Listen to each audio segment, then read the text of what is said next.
Hello, नमस्कार मंडळी. एक झटपट तुमच्याशी बोलायचं होतं. म्हणजे 2 दिवस झाले त्या बाईचं नाटकं बघते आणि ते कंट्रोलच झालं नाही मला बघून. आज पण परत तेच तिचं थोबाड पुराण तिने सुरू केल्यावरती म्हटलं एक शॉर्ट टाकून देऊया. कारण मला संध्याकाळी दुसरा एक पॉडकास्ट टाकायचा आहे आणि त्याच्यावर माझा ऑलरेडी विचार झालेला आहे. त्यामुळे म्हटलं की आता मध्येच हिला घुसडत नाही, पण हे तुमच्याशी बोलल्याशिवाय मला राहवत नव्हतं, म्हणून हा शॉर्ट पॉडकास्ट. तर विषय आहे मावसाळचा आणि तिच्या त्या स्किनचा आणि त्या पिंपल्सचा आणि त्या ॲक्नेचा. खरंच मावसाळ, एक गोष्ट मात्र तू खरंच खरोखर अगदी खरी बोललीस, जी म्हणजे की तुला ह्यासाठी प्रमोशन्स येतात स्किनचे किंवा फेस वॉशचे किंवा स्किन रिलेटेड प्रॉडक्ट्सचे.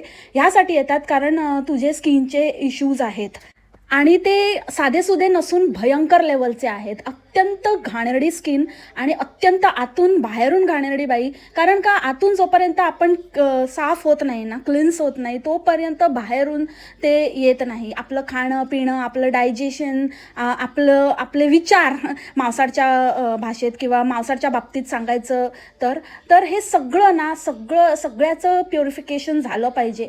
तर ते आपल्या स्किनवरती त्याचा काहीतरी परिणाम दिसून येतो. हे वरवरचे प्रॉडक्ट्स वापरून काहीही होणार नाही आहे. कारण रोज तुझं असतं, रोज 2 दिवस गेले नाही तर मग आता इकडे आलं आहे, आता तुम्ही बघू शकता इथे आलं आहे आणि ते झूम करून करून तर बाई ते भयानक दिसतं. बघायला होत नाही इतकं की ठीक आहे, एखाद्याच्या स्किनचा इश्यू असू शकतो, पण तो मुद्दामून पर्पजली दाखवणं ते ते खूप अनॉईंग आहे आणि ते बघणाऱ्याला खूप विचित्र वाटतं. जर तुझा स्किनचा इश्यू आहे तर आहे, ते सगळ्यांना माहिती आहे. त्याला परत परत परत परत असं दाखवण्याची काही गरज नाही आहे की तू किती घाणेरडी आहेस आतून बाहेरून. कारण त्या दिवशी पण गाडीत बसून असं असं गाल वाकडा तिकडा करून नुसते ते घाणेरडे पस भरलेले पिंपल दाखवत बसते. नंतर मग आता इथला गेला, इथला आलाय, आता इथला पण जाईल म्हणून मी टेन्शन घेत नाही आणि ह्यासाठी मग एकच मी प्रॉडक्ट यूज करते. आता ते इम्प्युअर स्किनला सोडलं, आता एकच प्रॉडक्ट जे नवीन आलेलं आहे, नवीन मार्केटमध्ये हिला पैसा दिलेला आहे आणि त्यावर ही सांगते की आता मी हेच कुठलं तरी आता फेस वॉश यूज करते आणि त्याच्याने जाईल म्हणून मी चिंता करत नाही. अगं बाई, चिंता कसली, तुला काय चिंता? एक दिवशी ते थोबाड भरणार आहे, अक्षरशः कुठे तोंड दाखवायला जागा नाही राहणार आहे तुला. इतका खोटेपणा, पैशासाठी हपापलेली बाई. तू म्हणतेस की तुला रिझल्ट येतात आणि तू काय डॉक्टरांना विचारते जेव्हा काही तुला असे प्रॉडक्ट येतात, तर तू त्यांच्याबरोबर आधी हे करते की मी हे दाखवू का, सल्लामसलत करते, पण ते कुठेच दिसत नाही आहे. काही खोटं बोलू नकोस. आणि कोण डॉक्टर इतका फुकट आहे गं? काय त्या पांडुमामासारखं समजते का? त्यांनी तुला टांग दिली, सगळे तुला अशीच गळ्यात पडतेस.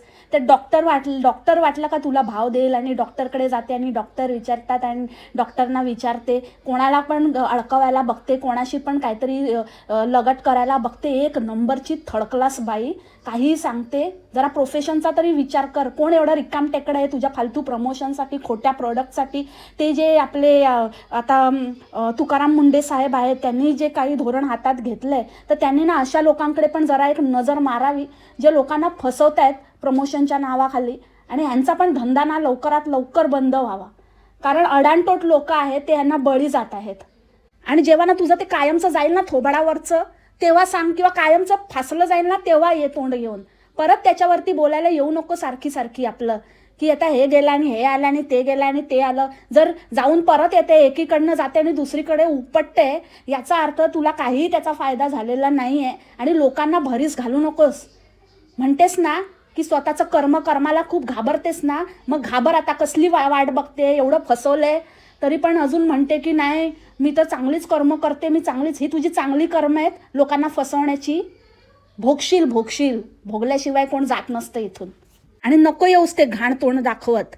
म्हणजे तोंड आहे त्याला काय नाही करू शकत, ते परमेश्वराचा दिलेला आहे आणि ते काय त्याच्यावरती जे काही प्रॉब्लेम्स आहेत ते प्रॉब्लेम ते तू सॉल्व करण्याकडे लक्ष दे, रादर दॅन लोकांना फसवण्यापेक्षा. कारण लोकांना फसवून तुला त्या प्रॉडक्टचा तर काही फायदा तर पडणारच नाही आहे आणि त्याहूनही जास्त त्या प्रॉडक्टमधनं कमवलेला पैसा तर म्हणजे तुला त्याच्यावरच सतत इतकं ते त्रासदायक ठरेल ना, पुढे जाऊन तुला कळेल की तो पैसा दाम दुप्पट तुझ्याकडनं वसूल होईल. कारण तो शेवटी धंदा करून आणि लोकांना फसवून केलेल्या धंद्याचा पैसा आहे. हद आहे यार बाईची, पैसे खाऊन बसते नुसती आणि लोकांना काहीतरी भरीस घालते. आज पण म्हणजे सुरू केलं आणि जस्ट 2 मिनिटामध्येच हिचं चालू झालं. म्हटलं बस झालं हिचं आता ना. खरंच माझं ना त्या मुंडे साहेबांना विनंती आहे ही, आणि हिच्यासारखे जे आहेत ना त्यांना प्लीज लक्ष द्या साहेब, कळकळीची विनंती. माझी भाषा या लोकांच्या बाबतीत थोडी हार्श असेल, पण हेतू शुद्ध आहे हे लक्षात घ्यावे, आणि ह्या असल्या बायकांचा लवकरच बंदोबस्त व्हावा.